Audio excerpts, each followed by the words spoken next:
Welcome to the Superintendent's Hangout, where we discuss topics in education, charter schools, life in general, and not necessarily in that order. I'm your host, Dr. Sharetta. Come on in and hang out.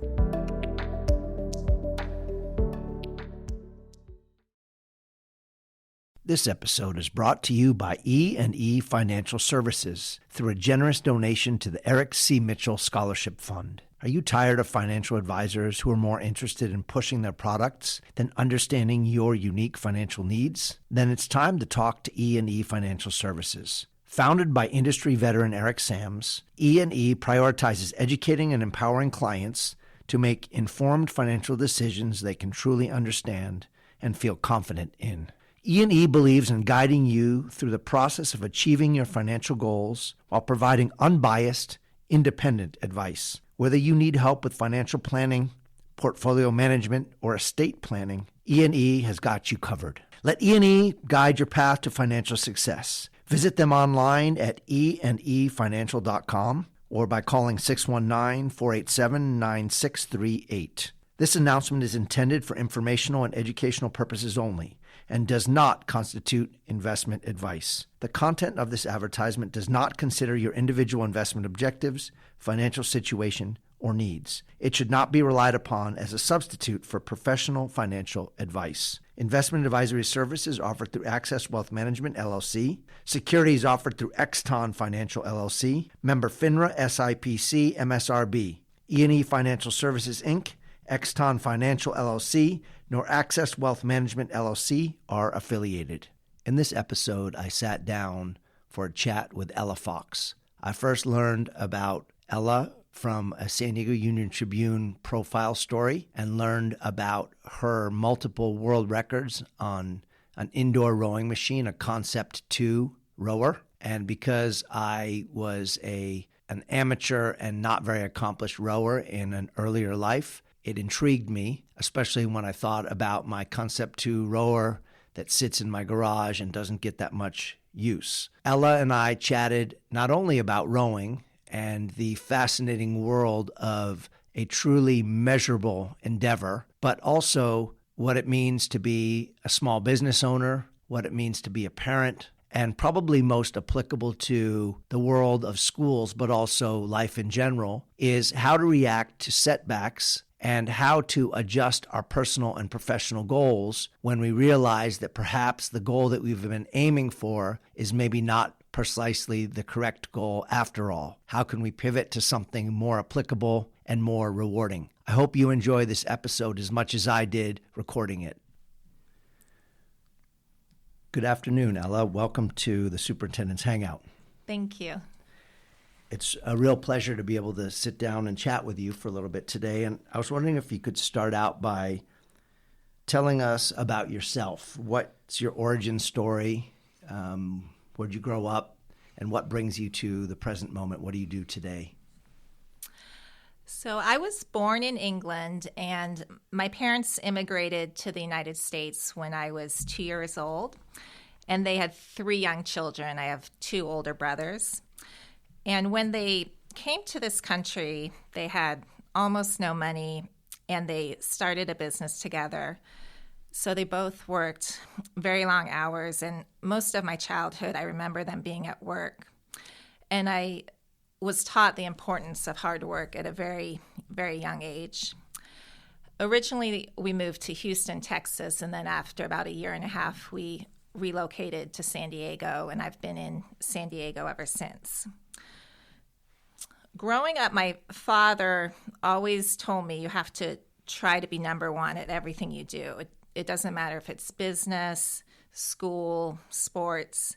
You always want to strive to be the very best. I remember one day coming home from school with an A- and being asked why it wasn't an A. In high school, I started playing tennis competitively, and I had very high aspirations at tennis. And I did become a very good player, but I never became a great player.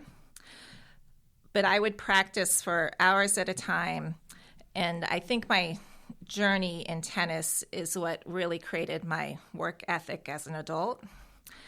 And I don't think I would have achieved what I did in business or in rowing if I hadn't had those experiences with tennis.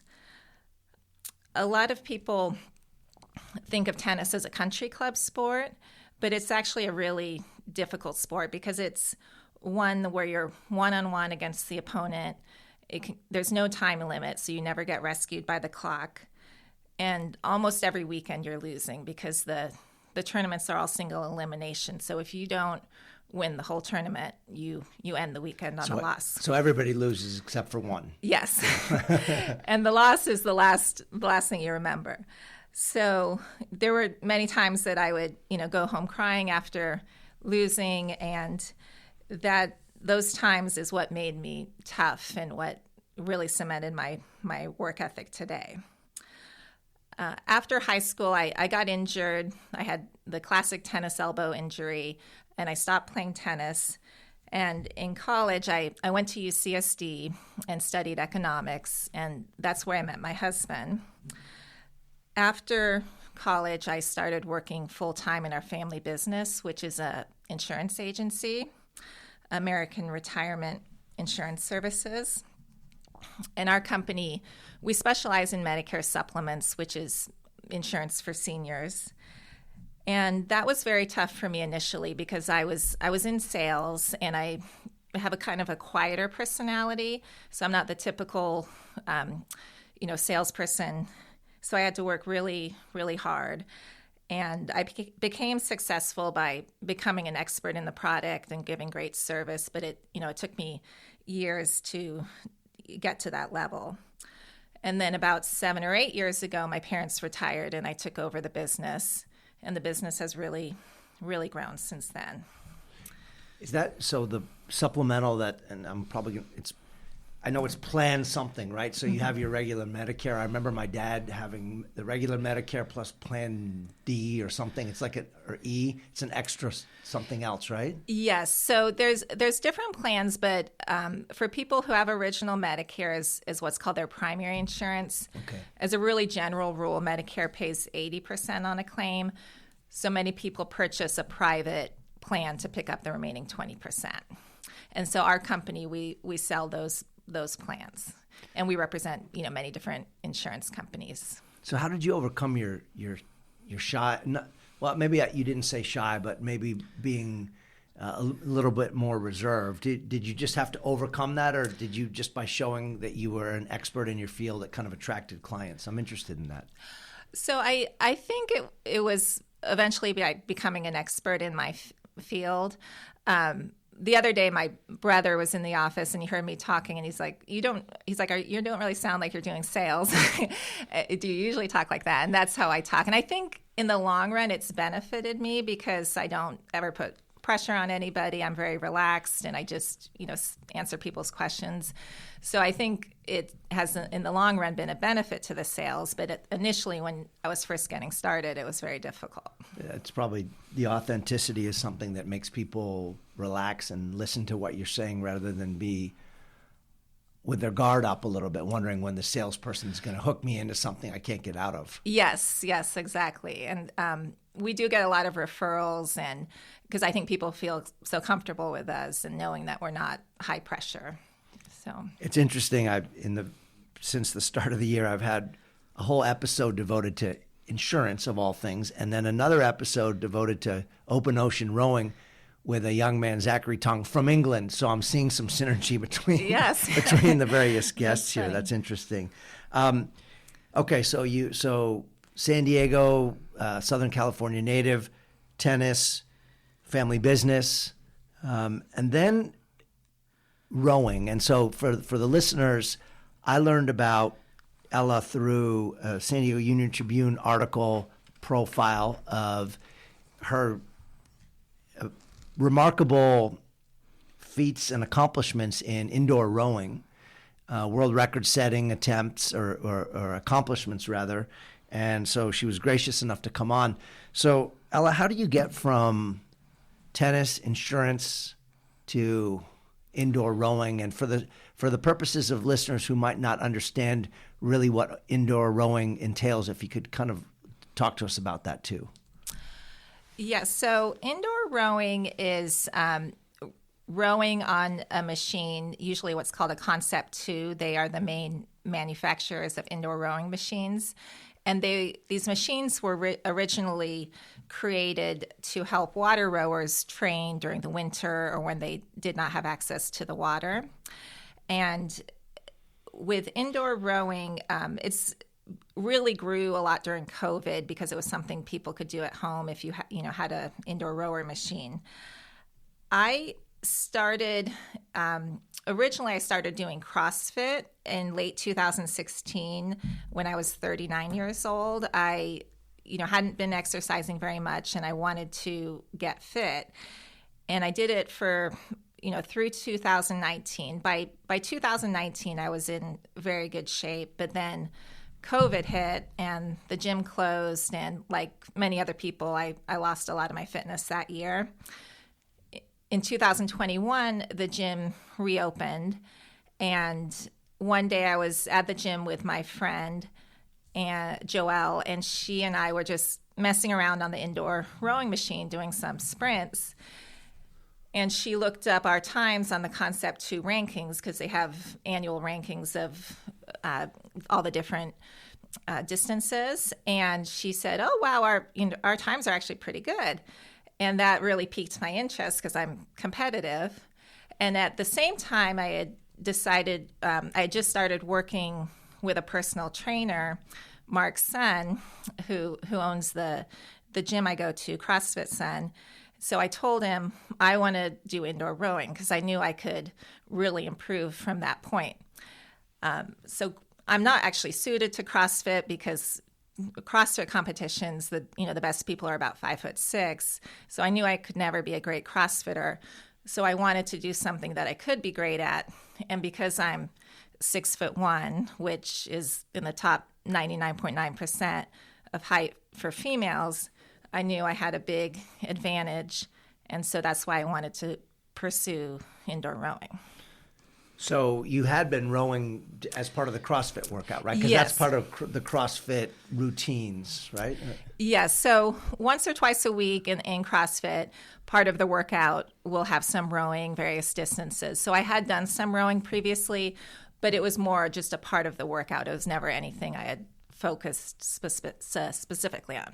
So you and your friend realized that you're ranked pretty highly, but I'm assuming your friend is not setting world records. So how did that what was your decision making process like, where you said, you know what, I have a shot at this, and because we can be good at things. In my mind, I'm probably better than I really ever was. Sorry, I should say the other way around. I probably think I'm better than I ever really was at all these different sports. But that rarefied air of getting close to a world record is a completely different thing. Yeah. So originally, I didn't have the goal of setting world records, but I wanted to pursue rowing and just see where it would take me. And I found out about the World Rowing Indoor Championships, which are held at the end of February each year. And so I set the goal of qualifying for the championships in the 500 meter. And so I had a specific goal to work on, but it was not yet world record aspirations. So I did eventually qualify for that at the end, and did that at the end of February 2021. And it wasn't until March, the following month after that competition, that I was kind of searching for a new goal. And I looked up the world records on the Concept 2 site. And I saw that for my age group, the 100 meter, which is the shortest rowing distance, and also they have a category called the 1 minute, which is how many meters you can row in a minute. And those are the two shortest indoor rowing records that they have. I saw that those two records I thought were attainable. I still was a long way off. And so I had some doubt in my mind, but I thought I had a chance of getting them. And so it was in March 2022 that I decided to pursue those two world records. So you've really only been at it at that level of commitment for a year, a little over a year. Yes. Yeah, I was training hard the prior year, but I definitely took my training up to a new level in March 2022. So for the benefit of folks listening What would be a good but not world-class pace for 500 meters? Let's just say for in the female category, I guess. Like, I mean, I know I'm not going to tell you because I don't want to be embarrassed. I know what I typically can row 500 meters on a Concept 2 in my garage. Mm-hmm. But like when you were at the CrossFit gym, when people are just jumping on the machine, what kind of time were they getting for 500 usually? For women, I would say the typical, CrossFit, gym goer might get between 2 minutes and 2:10 for a 500 for a female. And that's just the 500 sprinting all out as much as they can, and that's it. Yes. Yeah. I mean, there's a couple girls at my gym who aren't, exclusive rowers that probably can beat 2 minutes in the one, maybe 155, 150. But the majority of women are 2 minutes is kind of a good standard for fitness for a woman for the 500. So you went on, and do you currently hold the record at 500 meters? I don't. I have it in what's called the 500 on slides, which is an adaptation of the rower, which makes the rower. It's almost like two tracks you put the rower on, and it's supposed to make it more similar to water rowing. Interesting. So I have the world record on that, which I have 1 minute 28.6, and that was the first woman to ever beat 130 on the 500 with slides. But I don't have the world record for the traditional 500, and that is actually my goal going forward. How close are you to that? I'm, in my opinion, quite a ways off. I'm at 129.6, and the world record is 124.5. So I'm about 5 seconds off, which for that distance is quite a lot. But I still feel very confident that I have a lot of areas that I can improve on. And so I think it is attainable. If I felt like I had already reached my peak, then I would not feel like it was attainable. So that sounds like approximately 1 second per football field length, yes, give or take. Yeah, right? 1 second per 100 meters is a way to look at it. Yeah.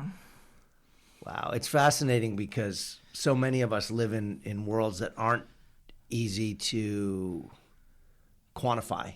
In the education world, there are certain elements that are easy to quantify. We're always wrestling with, is it even important to quantify what is quantifiable, right? We get state testing metrics. We have all these other metrics to see if teachers are being effective in the classroom. We have budget metrics somewhat for our organization, but so much of the world I live in is qualitative. It's narrative. It's some people would call it squishy. The quantifiable people just say it's hard to define. And it sounds like in your world, at least your rowing world, that you're down to fractions of a second. Yes, and that's one of the things I love about indoor rowing. There's no subjective who's the best soccer player on the team. Right. You can't lie with the numbers, and so that's what I love about it. Is if you are the best, you're going to be regarded as the best. So. And in watching some of your videos in competition, it looks like you're putting dumbbells on the feet or the legs, whatever they're called, of the Concept 2. That's just so it doesn't scoot across the floor? Yes. So if you're going at a very high speed and pulling very hard, the front of the machine can lift up off the air a little bit, and you want it to be stable. So usually people only do that with sprint rowing because it's a faster pace, is they'll put weights on the machine to make it more stable. So it sounded like from the article, and just assuming during COVID, that you were able to film yourself competing and then perhaps send in the data from the rowing machine as a backup to the video, and that established that it was a legitimate pursuit of a record? Yes. So they have codes on the Concept 2 for every row that you do, and so you can send in the code showing it's a record, but then as backup proof, we always, videotape it to also show that I've gotten that record. Were you surprised the first time you set a world record? So the first world record I got, I actually I tied a world record. It was the women's 100 meters in the 40s, and I got 15.9 seconds, which is tied for the record. I had been getting like 16.0 like over and over, so I knew it was going to happen. Going to happen. So I wasn't surprised at that point. Well, it's fascinating to me how. Well, I guess if you're thinking about sprinting for 100 meters, every 100th of a second matters there. Yes. One thing I wish actually that the machine did is go down to a 100th of a second, because they only go down to a 10th of a second. Oh, that's right, the 10th. That's right. And whereas in swimming, that goes down to a 100th of a second. And so there are these ties. And so I think it would be an improvement that Concept 2 could do, is to break it down to the 100th of a second. You are competitive. I am competitive, yes.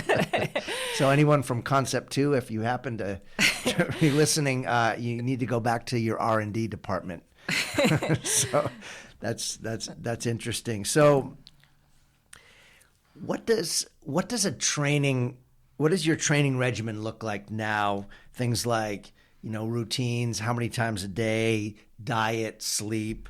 Mm-hmm. I noticed that in the profile in the Union Tribune, you talked about that you and your coach have borrowed training techniques used by other athletes whose disciplines require explosive strength and speed. Mm-hmm. So could you tell us a little bit about how you approach that? Because I'd imagine there's not a lot out there in terms of how you trained to break, international records in indoor rowing. It's not something you see on ESPN, and there probably aren't tons and tons of coaches out there. Or am I off on that? No, you're 100% correct. And since I do more sprint rowing, there's even less information on that. The standard rowing distance is 2,000 meters, so there's a lot of workout plans online for people training for the 2,000 meters, but not so for the shorter distances. And so I do a lot of, weight training, deadlifts, squats, bench press, standard weight training. And in terms of the workout that I copied, it was from an Olympic swimmer, sprinter, and he's actually from San Diego. His name, Michael Andrew. Okay. And he's from San Diego. He was the youngest swimmer to ever turn pro, and he was also a sprinter. And he developed a training method called ultra short race pace training, which means you're always training at a very fast pace. So you're not doing any kind of slower, longer intervals, which traditionally with swimmers, swim lap after lap after lap. And his father, his name's Peter, said, if you don't train over speed, your body doesn't recognize what it feels like to go very, very fast. You have to stress your body, and yardage doesn't mean anything. So I adopted that into my training, where I do very short intervals at a very fast pace with a long break between intervals. And if I'm not meeting a certain pace goal for that interval, we stop that interval. And so that has really helped me with my short distance rowing, is training always at what we call race pace. I also do a lot of sleds where we put very heavy weights on a sled, 500 pounds, and I push it and pull it across a short distance. And then I'll lower the weight on the sled to about 150 pounds and do, sprints with that. So my training routine, I work out Monday, Wednesday, Fridays twice a day, and then Tuesday, Thursday, Saturdays once a day, and I usually take Sundays off. And I work out on my lunch break, so I block off my work calendar so nobody would schedule a meeting for me at that time.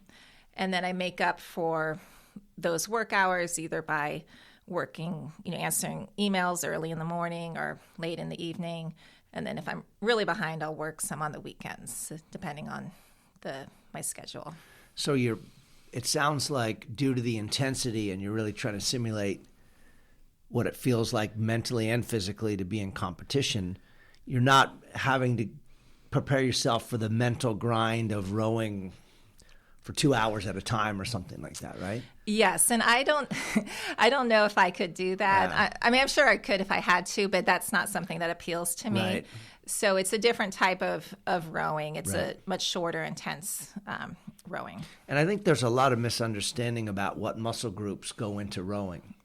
I think that's probably one reason that most gyms, if they have a rowing machine, no one's ever on it, is because people sit on it and crank it with their arms. Your arms won't last very long at all, and you're not getting a full body workout. It's not done right, and so people leave it alone. Do you think, is that a correct assessment? Yes. So rowing really is full body, and that's one of the reasons it is such a great workout. Is you are really using your legs. You're also using your back and your arms, but the major muscle groups are the legs and the back. Hence your squats and deadlifts and things like that in your training. Yes, correct. Yeah. And obviously, being in the 99th percentile height-wise, you really get to have the leverage of long legs. Yes, and that definitely helps a lot. So you have a longer, stroke length. So you talked about this concept of the slide. I think that's what you called it, right? It's a different kind of a different class, a different setup for the rowing machine. That simulates being out on the water. Have you rowed on the water ever? I have not. That is actually something I want to do this summer, just for fun, not competitively. Yeah, we'll see if you can. Now we talk a year from now, and you're like, I'm going for the world record. So I think eventually, once I've pursued my indoor goals, I may try to pursue water rowing more seriously. But I do want to try it just for fun, and I think I'm going to try it this summer, but not competitively. It's an interesting experience because you got a balance component to it. Yes, yeah, I'm sure it's more difficult because of that. It's just different, right? It's almost like and I'm certainly no expert, but full disclosure, I rowed in college, and it's almost like the difference between doing a workout on solid ground and then doing a workout where you're standing on one of those Bosu balls, where you really have to think about that. Plus, if you're rowing with other members in the boat, then you've got that to think about too. Yes. Coordination. Yes, that's the part I'm worried about, is the coordination. Coordination, and yeah, it's a great sport. Great to be out there. What about nutrition and sleep and rest? I mean, one of the nice things about rowing is it's low impact compared to a lot of other sports, right? So it's something I've seen people rowing up until they're in their 80s and being fit and competitive for their age. I think part of that is probably that you don't get the same types of injuries you get with other sports. But you obviously have to, at your level, which is a very elite level, there's a nutrition piece, there's a rest piece. How do you handle all that? So I definitely try to have a very high protein diet for the weight training and the strength. And that's actually something I am working on now, is getting a more precise nutritional program besides just this general, eat protein. In terms of sleep, I try to go to bed around 9:30, 10, and sleep. I do sleep pretty well.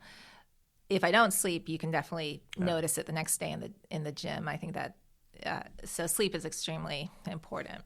Do you monitor your sleep, or there are all these different metrics now with an Apple Watch, or there's the Whoop strap, and these different devices where they measure heart rate variability and these different pieces. Do you get that granularly technical, or are you kind of just going by how you feel? I'm going more by how I feel, but now that you bring that up, it makes me think I should be doing that. So I probably will implement that. Are you getting competitive? Yeah, because I know there's so many areas I can still improve, and so I probably should start doing that. One of the interesting metrics that I've played around with, being kind of a tech nerd, is this concept of heart rate variability. That the variance between one heartbeat and another. I'm certainly not a physician, but HRV. And so as a general rule, the higher that variability is, the better recovered your body is and the better able to handle stress, whether it's physical or mental or otherwise.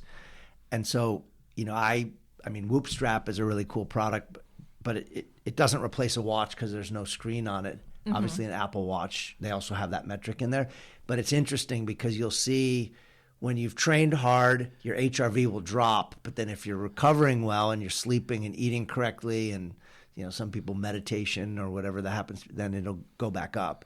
But in general, HRV declines over time as we get older. Mm-hmm. So a teenager's HRV will be very high, and as you get older, it'll drop down below 50, 40, 30. But I've wrestled with this because it's not just how much we sleep, but it's the quality of the sleep. It's not just how much we work out, but are we working out too frequently? Mm-hmm. That's I mean, it sounds like you've got a good alternating hard day, not hard day, but volume wise, right? Yes. High volume, lower volume, high volume, lower volume. Yes. Yeah. I know there's people at my gym who have the Whoop and they just are obsessed with it. Yeah, you can go too far down the rabbit. I don't have mine anymore because I went too far down the rabbit hole. Mm-hmm. Plus then I was like, it's $24 a month. And I'm like, that's 2 Netflix subscriptions. I'm like, I'm not sure I really need this. Right. But you can tell I could tell even alcohol intake or caffeine, mm-hmm. it impacts your HRV. Oh, that's really interesting. In interesting ways that, I think probably my mom always told me would happen, but, you don't believe that. And so then you actually see it on the screen and you're like, my HRV's low. Then it says, you might want to try an easier workout today. And I'm like you, competitive. And so I'd go, forget the easier workout. You do a hard one, but you can feel you're just not 100%. Mm-hmm. So you're almost overriding that built-in system in your body that's telling you, hey, you should probably chill out today. Well, that's interesting. Yeah, I'll definitely look into that. It's a cool area to look into. I'm not an expert, but I kind of look at these different products and try to find the best one. I think some of the Apple Watch stuff goes a little bit too deep. I'm not sure I always want to know my EKG results like every day, but there are people who, it's probably kept them healthier than they otherwise would be. I'm sure. How do you find time to balance the different important elements in your life? You talked about working out on your lunch break. Mm-hmm. So you obviously have a demanding professional life, but you've got a demanding athletic life and then family. How do you keep all of that in harmony? And what advice would you give to people who are trying to fit all those important pieces into their lives? So it's definitely a big struggle for me.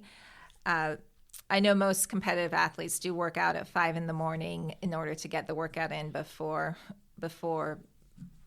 work, and I've just never done that. So I do just instead start my work day earlier. And with COVID, when people started working from home, I realized that I could fit little pockets of work in throughout the morning or late evening if I had to.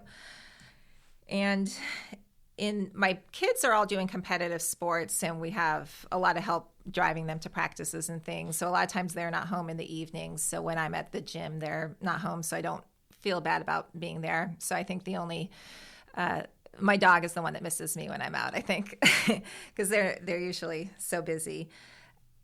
And my kids are 10, 12, and 15, okay. So they're not that young. I don't think I would have been able to do this 5 or 10 years ago. Right. But now that they're more independent and they all have their own activities, it gives me more time for myself to do the indoor rowing. What do they think of Mom and her athletic career? I think they're impressed. They probably get sick of me talking about it all the time, but I think they're impressed, especially recently since I started having more success and world records. That's when I think they really started getting more interested in it. Do any of them row at all? They don't. My oldest son does water polo. My other son does baseball, and my daughter does softball. But none of them are interested in rowing. Well, water polo is definitely physically demanding. So, yes, it is. maybe someday he'll hop on. I don't think it's something you can mandate that your kids do, right? It's too hard it's too demanding a sport really to do casually in some ways, right? I mean, yeah, I don't think it appeals to younger people. Right. As people get older, it appeals more. And there's a lot of really competitive indoor rowers in their 40s, 50s, right, even 60s. And a lot of that is because what if you mentioned about being low impact, where people who were competitive runners and can no longer do it because of their knees, right, are now rowing. Yeah, I was going to ask you your plan, for the next 10, 20 years. You plan to keep this up, and there's probably age group delineations too, right, in terms of records. So you're getting, I don't want to, well, your age was in the article, so it's in there. So you're probably getting close to another category, right? Yes. So for the world records, they do hold them by each decade, 40 to 49, okay, 50 to 59. I'm 45 right now. And I think I do want to continue rowing, when I'm in my 50s, get 50s world records and, keep going for the foreseeable future, unless I did get competitive about water rowing. But I do want to continue doing it for the rest of my life. Have you met some of your competition in person? Because I realize that, some of this was done virtually, but you mentioned a competition in February of each year, I think, the World Championships. Did you have to travel somewhere for that? I did not. So it was held in Canada, okay, but it was a hybrid competition. It was actually the first hybrid competition for indoor rowing, meaning there were people competing in person, but they also had virtual competition. So there's a way that you can hook the rowing machine up to a server and race against other people. So I've not yet competed in person. I definitely want to do that next year. And so I've not met any of my competition. Could there be an adrenaline advantage to meeting your competition in person? I know, for example, in baseball, I'm a big baseball fan, and the spin rate of pitchers when they get in the playoffs, it increases, and they've been criticized for using sticky substance on their fingers, but it appears that that's just the adrenaline factor, that there's just that much more emotion behind and strength behind that. You think the same would apply to rowing? I think so. I think the adrenaline of being in an arena with many other rowers would definitely give you that extra adrenaline. So, where do the fastest rowers in the world come from in general?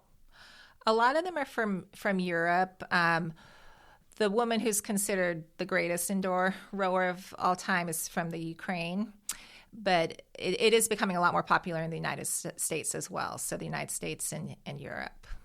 And do you find that a lot of the rowers were water rowers previously, and then they probably used to curse the concept too as a training tool, and now they've kind of found it when their water rowing career may be changing because they're not in college anymore in a club sport? Yes, a lot of my competition were collegiate water rowers and now have transitioned into doing indoor rowing as they are no longer in college. How do you handle the mental side? Now, you're not talking about rowing 10,000 meters or 20,000 meters or something. I don't even know if those are official competition distances, but yours is relatively short, right? A minute and change of suffering. But how do you approach that? Because I'd imagine that even within that relatively short amount of time, there's some strategy and thought that needs to go in to be able to talk yourself through the pain to get to your goal. Yes. So I do a lot of visualization and, deep breathing, and my pacing has improved a lot, even at shorter distances, and knowing exactly, when the pain's going to hit and the lactic acid. And it is extremely painful at that point at the end of the race. But at that point, you just, push through it. And there's a power output metric, isn't there, that the Concept 2 uses? There's a setting that you can put it to watts, which is I think the power outage. Okay. So there's different settings you can have if you want to look at your calories burned or meters, but there is one setting called showing watts. Do you pay attention to that, or is yours more stroke rate and just overall speed? Usually I just look at my pace, my distance per meters, and my stroke rate. And so the stroke rate is a big thing. You have to have different stroke rates depending on what distance you're going, and really zero in on the ideal stroke rate. Have you done any of the longer distances just in training, or you're mostly at the sprint level? I'm mostly at the sprint level, yes. So I've done a couple just here and there, but very, very rarely. And then I'm intrigued by the metric of how far you can, what's it called? The one how far you can go in 1 minute? Yes. Yeah. That's, and I think if I'm not mistaken, you went around 330 something, 336 or? So I set the world record for the 40s in that, and I got 353 meters. Wow. The previous record had been 352. Okay. When I started training for that a year previously, my best time had been 337 meters. So it took me a year to get from 337 meters to 353 meters. And by, frame of reference, it's, again, you're talking about 1 minute to go almost 3.5 football fields of length in water or simulating in water, right? With that, that's pretty remarkable. People should try that next time they're around a rowing machine and see how that is. Have you ever gotten close to passing out while training or while competing? Because I'd imagine you get close to kind of an anaerobic threshold, right? Or an aerobic threshold. Maybe I'm not saying it right, but you can get to a point where you're overworking your body and momentarily you kind of just get dizzy. I don't think I've ever come close to passing out, but I have gotten to the point where, after the race, I'm literally on the floor, lying down, unable to move for a few minutes. Like, you have so much lactic acid and you just cannot move your legs. So I've gotten to that point, but I've never passed out. You mentioned in the article that there was a time when you almost gave up on rowing. So what happened? That was after the 2021 World Championships, when I'd been doing rowing for about a year. And I finished 5th place in my age division, and my goal was to win it. And I thought I could win it. Looking back, I realized I was not ready to win that race, and 5th place was a decent finish. But I was very disappointed, and I thought, what's the point? I'm putting in so much effort. Why am I doing this? And that's when I changed my goal from working on the 500 meters to getting the world record on the minute and the 100 meters. And what got me out of that mental slump was setting a new goal. And that's became, my passion was pursuing those goals. So when you said you weren't ready, it was just either the competition was so fierce at that distance, or that you hadn't trained specifically for that, or what? I didn't have my pacing down. I didn't have enough experience.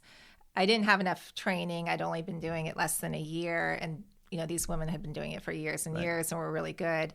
So for me to come in and think I could win it was a little unrealistic at the time. So it's instructive, I think, for anyone who's setting out to achieve goals, right? You can either just quit altogether, or you can maybe pivot on your goals, which is what it sounded like you did. You had to take an inventory of your strengths and maybe areas where you needed to improve, and was it worth focusing on the areas where you needed to improve, or could you just recalibrate to other distances equally important but different, right, where maybe you had more of a strength? Yes, so I do have a strength at the shorter distances. 500 meters is still a relatively short distance, but the shorter the distance for me is where my strength is. How do you monitor your form? Because I'd imagine that the harder you're going, the more adrenaline there is, the more you're trying to compete and break some sort of a mark or hit a certain pace, the tendency, as it is in all sports, is to tense up and just go hard, but maybe your form suffers and maybe your performance suffers. So do you have to encourage yourself to relax, or do you have a mantra that you tell yourself as you're rowing? Yes, so I do a lot of video analysis of myself, and I have a tendency, especially towards the end of a race, to tense up and do a shorter stroke as I'm getting more tired. And so that is one thing that my trainer and I have really worked on, is keeping a long pull and not shortening up the stroke. And so I do think that's one thing I think of when I'm racing, is to keep my form and keep long pulls and not to get too spastic. So do any of your friends row? Do you hang out with people who row, or are you kind of the one where you walk in the room and they go, oh, we're going to be talking about rowing for the next half hour?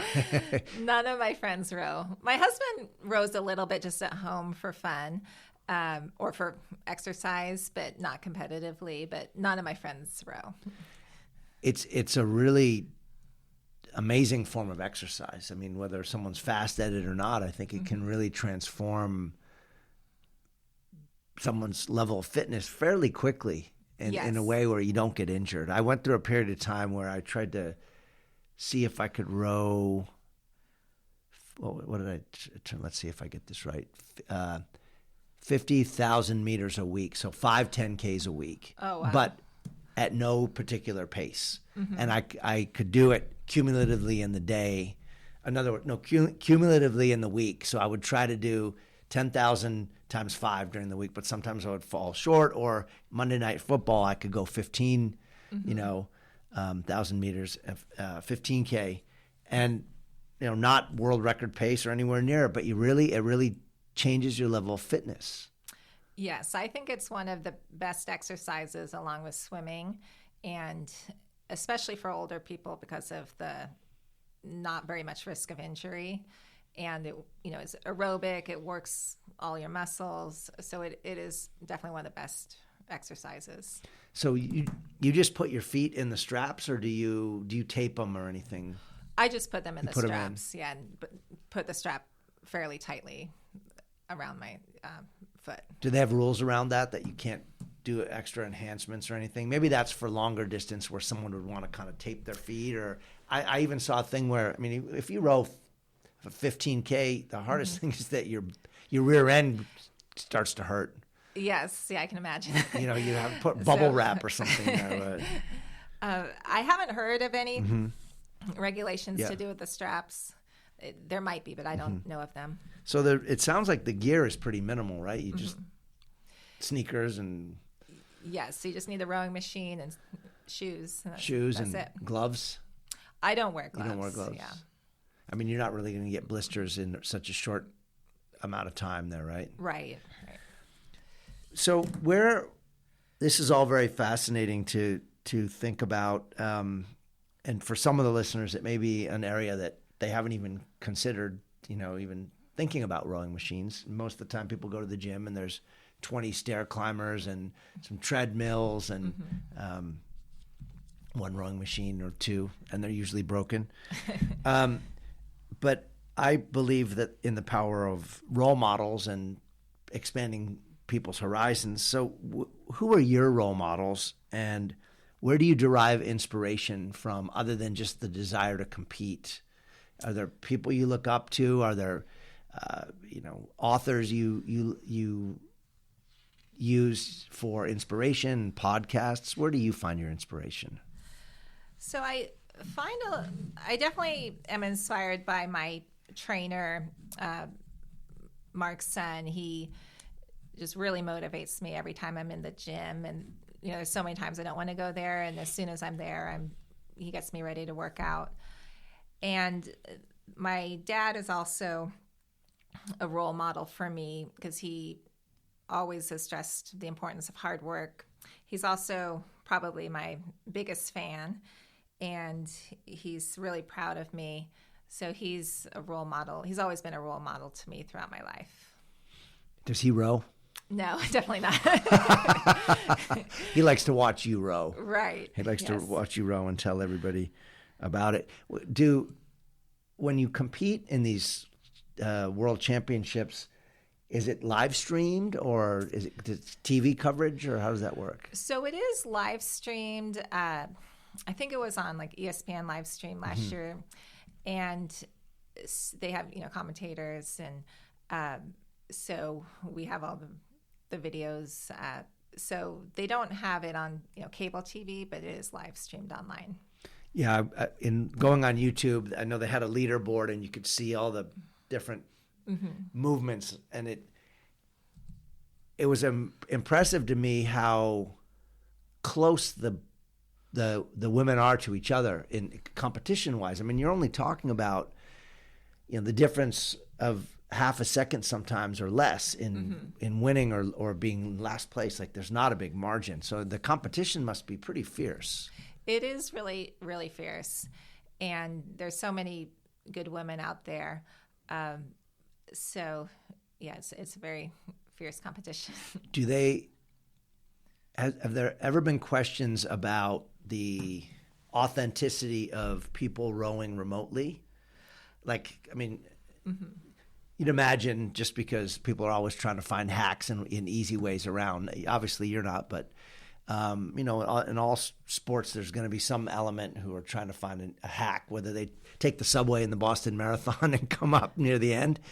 Have there been questions about the authenticity, or is the data from the rowing machine enough?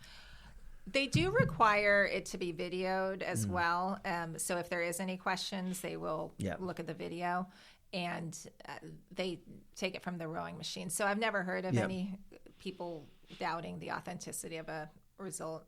I think that's probably pretty fail-safe. I know that during COVID there were these virtual marathons and triathlons where you'd basically sign up and compete and, I don't know, give them the data from your watch. And I'm thinking, and again, they're probably not world record pace, but I'm thinking, the suspicious person in me is going, are you hopping on a bike when you said you're running and just going slow? Like, could you game it a little bit? But also in your case, the videos I saw, there are people standing around you too, right? You're doing it in your gym, I think. Yes, I do it at my gym, and my coach is always there, and then sometimes members of my gym are there. So there's always witnesses as well.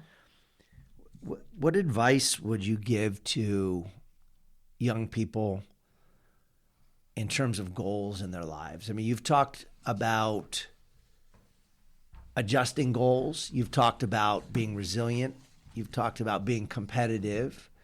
What advice do you give your own kids too, in terms of their path forward in life, and what types of goals are important to focus on and how they should focus on them?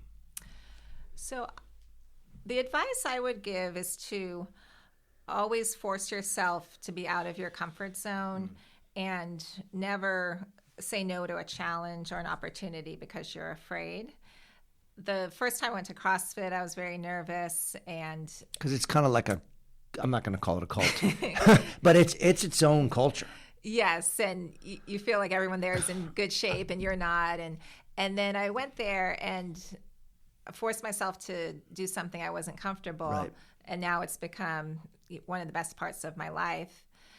Even coming to here today, I was nervous because I don't like public speaking, but I knew it was a great opportunity. So with my kids, I have the same thing. The first time my son played water polo, he did not want to go. He was so nervous, and I convinced him to go, and now it's the biggest part of his life. So just trying things even when you're afraid, and I think that's very important.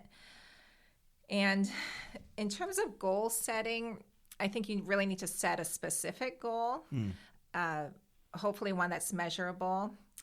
And if you're not getting the success that you want, to come at it from a different angle and not keep trying the same thing over and over again, because you'll keep getting the same results.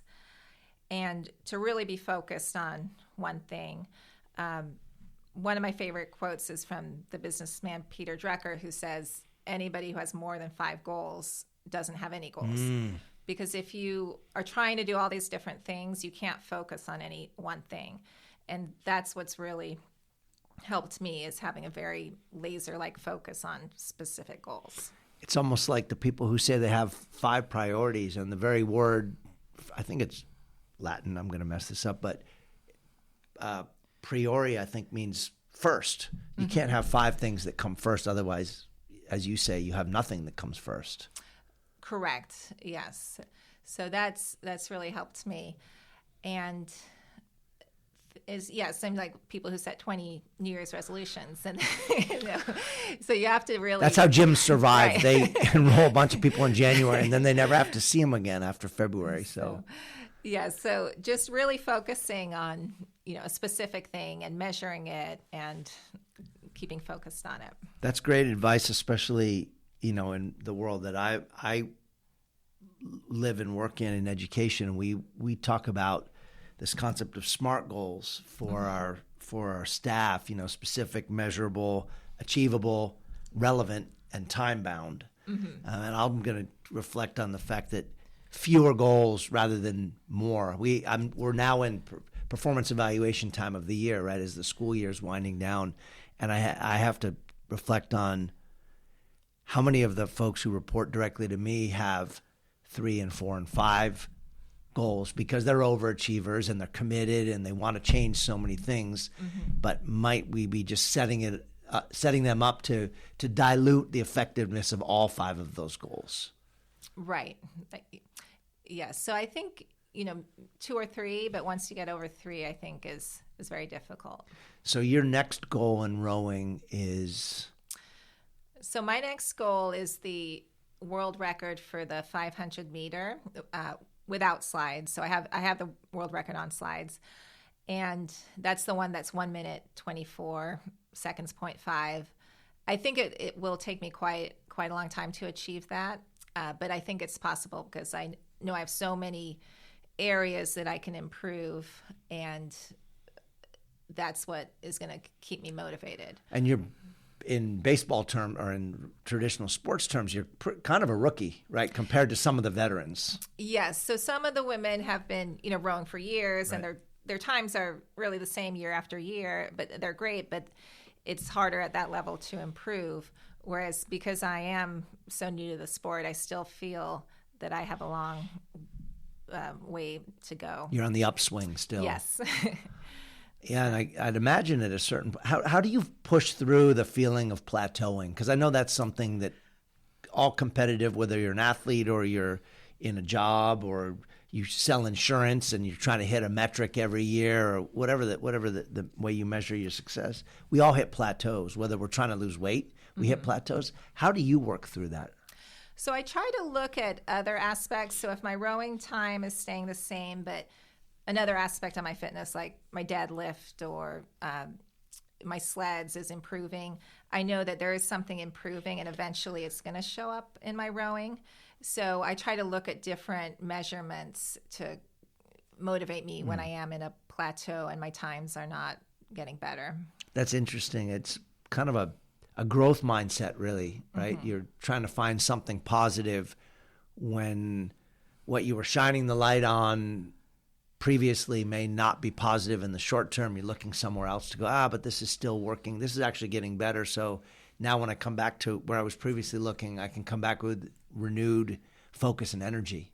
Yes. So eventually, if the other aspects of your fitness and life are getting better, it's going to show up in the rowing or whatever metric you're looking at. Well, Ella, it's been a real pleasure and a learning process for me to chat with you. And I wanted to see, I have one surprise question for you. Don't worry, it's not a gotcha question to end. But before that, is there anything that I've missed that you'd like to mention, either about your rowing career, your professional life, your 9 to 5, where people can find you, either on social media or, a website? So, yes, I do have a Instagram for my rowing, which is at Ella Fox Row. And I only recently started doing Instagram. I've never been a fan of social media. And so but I wanted to connect with other rowers. And so even though I haven't met rowers in person, it is really nice to see people post their workouts, their times, and you feel a part of a community. And so I really enjoyed that aspect. It's a really new thing for me and I've connected with a lot of rowers. I just had somebody message me today on Instagram who's a top rower in Oregon saying they used to live in Poway. And so it's just nice to have that community, because usually it's just you at the gym and there's no other competitive rowers there. And for those of us if we're fortunate enough to get to the stage in life where we need to buy Medicare supplemental, what American Retirement Insurance Services? Yes. So I can give you our phone number. It's 1-800-233-2747. And my email is Ella, ELLA, at AmericanRetirementCA.com. So kind of a long email, Ella at AmericanRetirementCA.com. All right. There you have it, listeners. If you want to think about the next stage in your life for you or your loved ones, but also if you want to talk rowing, there's some ways to reach out to Ella. Okay, here's the last question. So if you were to have a billboard on the 5 freeway and thinking about drivers moving past at 60, 70 miles an hour, they have just a second or two to read it. What would be your message to the world about your outlook on life? You've shared some really inspirational perspectives today about resilience, about goal setting, about adjusting goals, about pivoting in life, about taking risks. What would your billboard say as I'm driving by at 65 miles an hour? So my favorite quote, I think I would have this on there, it's by Helen Keller, which is, life is either a daring adventure or nothing at all. And that's what I would want it to say. So if you're not going out trying new things, pursuing things, you're not really living. And that's what I would put on my billboard. Ella, that's a perfect way to end today's conversation. Again, I want to really thank you for joining the Superintendent's Hangout and chatting and sharing your experiences and your growth as an athlete and a person. It's been a real pleasure. Thank you, Doctor. Thank you for having me.